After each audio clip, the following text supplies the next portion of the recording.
In 2 days of talks in Astana, details have been scarce.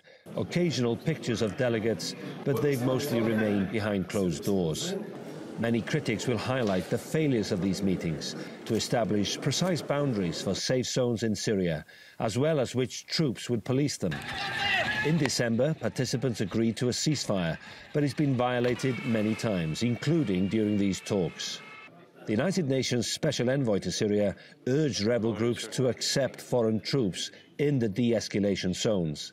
But the rebels insist they cannot accept Iranian militias in Syria. I think there might be a new round of fighting after these talks have ended. That's because of the political stubbornness happening at the Astana and Geneva meetings. And I think if nothing is achieved in this period, there might be a new round of fighting. A large number of Iranian Shia militias are known to operate in Syria. There are fewer concerns about Russian and Turkish troops patrolling opposition strongholds.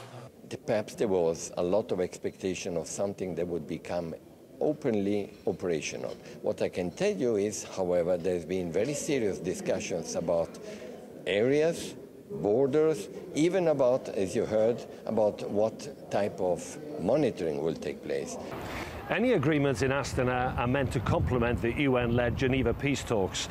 Those negotiations and the ones here are aimed at reducing the suffering in Syria that has led to hundreds of thousands of deaths and almost 5 million refugees.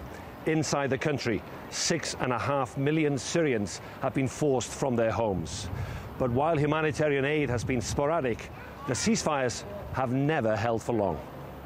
There's obvious rapport between Iranian officials and the Syrian regime. Their fighters are keeping Bashar al-Assad in power, and his ambassador to the UN was swift in assigning blame in Astana. The adoption of any document related to the implementation of mechanisms of the agreement on the de-escalation zones. What about the Syrian opposition? They refuse to see this agreement because there's no ceasefire. This bombing is continuing.